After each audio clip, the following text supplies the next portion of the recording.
बस डॉक्टर साहब, मैं आपसे बहुत माजरत ख़्वाह हूँ। जो भी कुछ हुआ वो गलतफहमी का नतीजा था।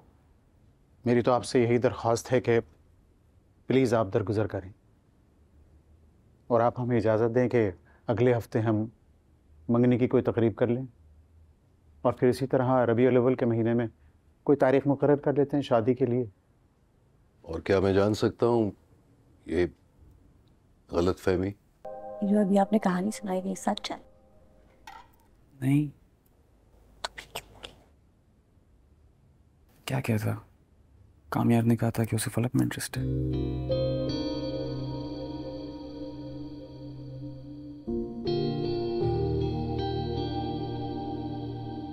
कैसी दिल लगी है तू, कैसी बेबसी है तू।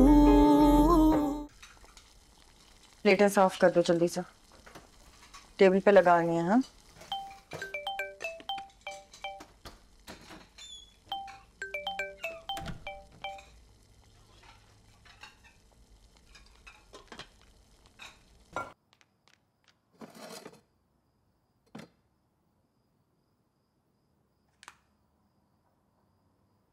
हेलो, तुमने तो कहा था तुम मुझे अब कॉल नहीं करोगे। आई नो मैंने कहा था, लेकिन मुझे बिल्कुल आइडिया नहीं था कि मामा तुम्हारे घर आ जाएंगी। देखो, उन्होंने जो भी बोला है गलत बोला है। I am sorry. नहीं, उन्होंने तो कुछ गलत नहीं कहा, लेकिन मुझे लगता है कि वो भी तुमसे उतनी ही तंग है जितने हम सब हैं।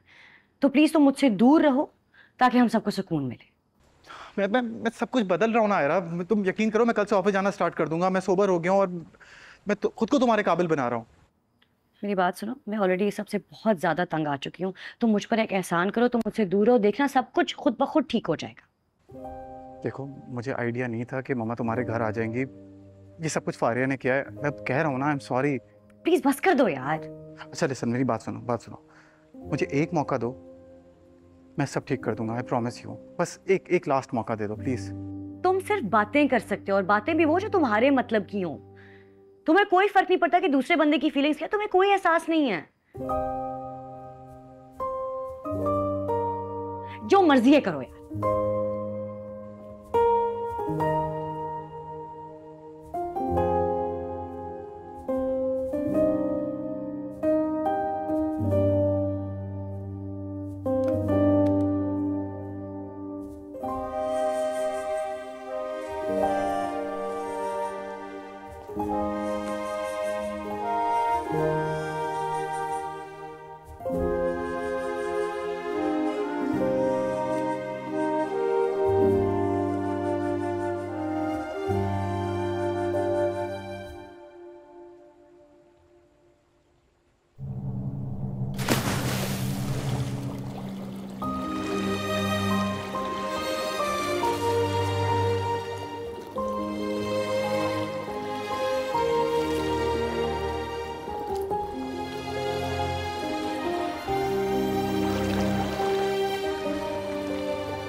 बस डॉक्टर साहब, मैं आपसे बहुत माजरत ख़्वाह हूँ। जो भी कुछ हुआ वो गलतफहमी का नतीजा था। मेरी तो आपसे यही दरख्वास्त है कि प्लीज़ आप दरगुजर करें और आप हमें इजाज़त दें कि अगले हफ्ते हम मंगनी की कोई तकरीब कर लें और फिर इसी तरह रबीउल अव्वल के महीने में कोई तारीख मुकर्रर कर लेते हैं शादी के लिए। और क्या मैं जान सकता हूँ ये गलतफहमी? बस भाई साहब, रहने भी दीजिए। ये हमारे घर का मामला था, हमने घर में ही सॉल्व कर लिया है। आप बस हाँ कह दीजिए। देखिए, मेरी जिंदगी का कुल सरमाया मेरी बेटियां ही हैं, और अगर आज ये गलतफहमी की वजह से आप इसका रिश्ता तोड़ सकते हैं तो खुदा ना खास्ता कल को कोई और गलतफहमी हो गई तो। इसलिए मेरा हक बनता है हाँ करने से पहले मैं जानूं कि ये गलतफहमी क्या थी।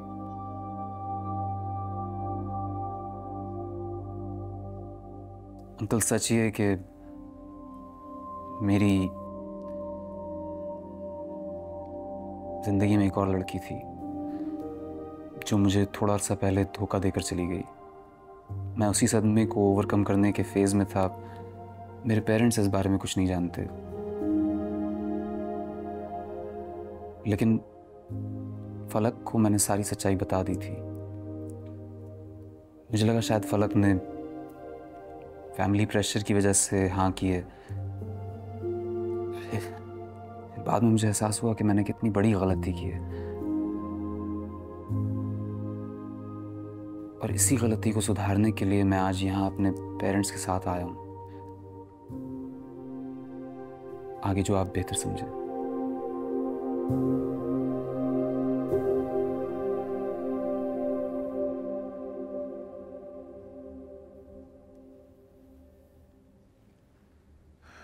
ठीक है, अगर ऐसा ही है तो मैं फलक से बात करता हूँ।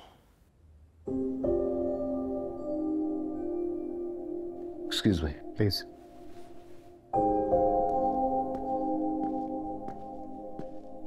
अरे भाभी कुछ तो लीजिए ना।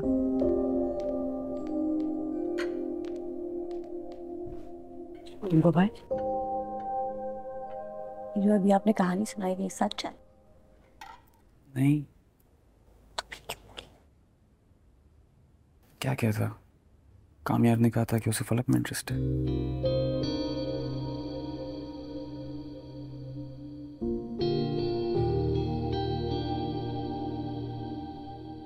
बेटा तुम ना कहती हो ना तो मैं बाहर जाके इनकार कर दूंगा। फैसला मैं तुम पर छोड़ रहा हूं।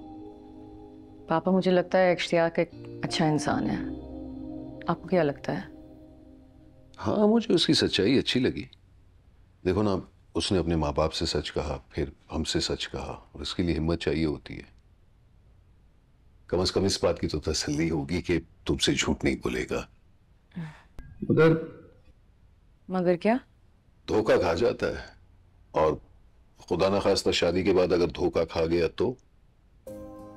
मुझे लगता है कि कभी कभी जिंदगी में इंसान ठोकर खाने के बाद संभल जाता है। मुझे लगता है वो ऐसा अब नहीं करेगा। मुझे तो वो पहले से ही अच्छा लगता था।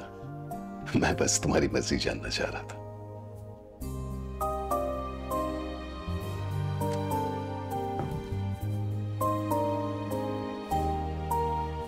जीती रहो बेटा।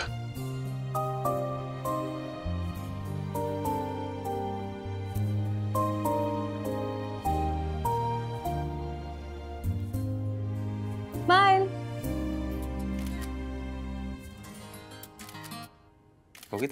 कैंडिड ना कुछ कोई आपस में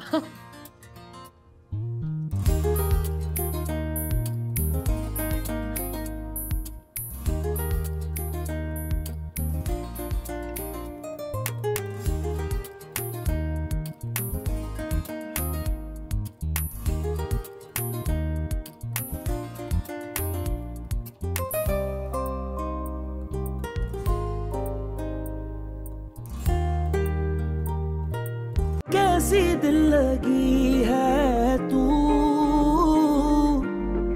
कैसी बेबसी है